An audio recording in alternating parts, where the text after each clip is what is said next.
Good morning, students. Yesterday we discussed about projectile motion. The path of projectile is a parabola. We proved. Okay. Now today we are going to explain the cases of projectile body. First one is maximum height. The second one is time of flight, and third one is horizontal range.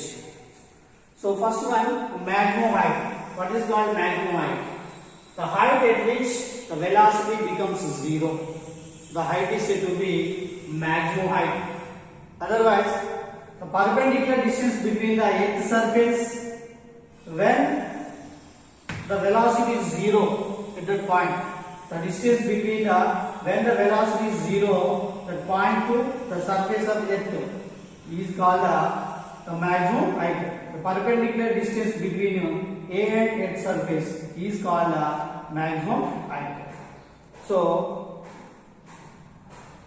when the object is traveling O, A, B path in a given interval of time and to reach the ground.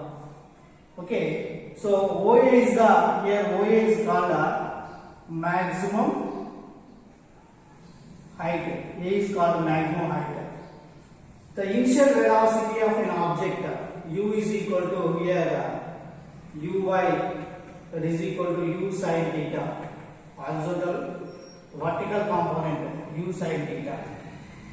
Okay, so the final velocity at the point A, v is equal to 0, and the acceleration due to gravity A is equal to minus g, and here s is equal to h. H is called the maximum height. By using kinematic equation v square minus v square is equal to 2as, substitute the values in this equation. So v means 0 square. The velocity of the final velocity is 0 at that point. The point is said to be maximum height. At maximum height, the velocity of the body is 0. Where the velocity of the body is 0, the point is said to be maximum height. In this figure, A is called maximum height. So 0 square, u means u square sin square theta, that should be equal to minus 2gh. Here instead of here we substitute minus g. So minus minus get cancelled. U square sin square theta is equal to 2gh. But h is equal to u square sin square theta by 2g. U square sin square theta by 2g. So this is equation number 4. H is represent maximum height of projectile body. So the projectile body maximum height will depend on initial velocity, and theta means the projectile angle, g means acceleration due to gravity. Okay. Next one is time of flight. The projectile, the total time to reach the horizontal plane of projectile is called time of flight. The total time. The projectile travels in the path OAB. It reaches the ground. The total time taken, the projectile travel in this direction. So that is called time of flight.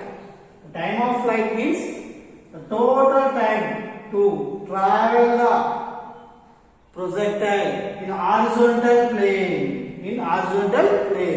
That is called the time of flight. So the time of flight means the object can start from O and end from B. The total time taken to travel O to B, that is called the time of flight. The time of flight is denoted by capital T. So in this case, here u is equal to u sin theta, the velocity of vertical component, and A is equal to here also minus g, and t small t is equal to capital T, time of flight. Okay, so s is equal to here y, the distance traveled. Now vertical component y, that should be equal to 0. Why we are taking 0? So here O to A, the distance traveled in upward direction we are taking positive. In A to B, the distance traveled in downward direction we are taking negative.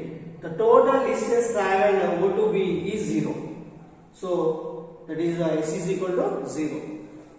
By using S is equal to ut plus half at square kinematic equation, so substitute the values in this equation. So S is equal to 0, u means u sin theta, and t means capital T, minus half gb square. So why we are write minus? A is equal to minus g. So this equation sin theta into t is equal to half gb square. Sin theta into t is equal to half gb square. Okay. So t one cancel. Now we want to find out time of flight. Capital T. Capital T is equal to 2u sin theta by g. 2u sin theta by g. This is called time of flight. Okay, this is equation number 5. So t is equal to 2u sin theta by g. So next one is horizontal range. Horizontal range denoted by r. The maximum horizontal distance traveled by the projectile during time of flight is called horizontal range. Here the horizontal range means r. The maximum distance traveled in along x-axis. The maximum distance traveled along horizontal. So that is called horizontal range. Here OB is called horizontal range. So the maximum distance traveled on horizontal direction. So that is called horizontal range. In this figure, OB represents horizontal range. So the horizontal range, nothing but the distance traveled in horizontal. So the distance, we know that the distance r is equal to velocity into time. We know that. So horizontal velocity component ux into time of flight. R is equal to ux into t. So r is equal to, we know that ux is equal to u cos theta, horizontal component, into t. T means time of flight, 2u sin theta by g. We know that. So r is equal to u into u square, 2 sin theta cos theta by g. So r is equal to 2 sin theta cos theta, u square, 2 sin theta cos theta means sin 2 theta by g. Okay, r is equal to u square sin 2 theta by g is horizontal range. Here sin 2 theta is equal to 2 sin theta cos theta. This is a mathematical formula. Sin 2 theta is equal to 2 sin theta cos theta. The horizontal range also depend on initial velocity, and theta means projected angle, g means acceleration due to gravity. If theta is equal to 45 degrees, what happened? Theta is equal to 45 degrees. If you projected into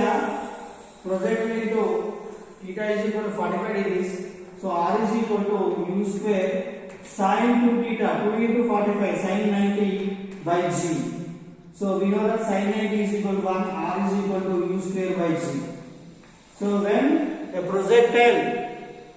projected into air with an angle of 45 degrees, it reaches maximum range. Okay, thank you.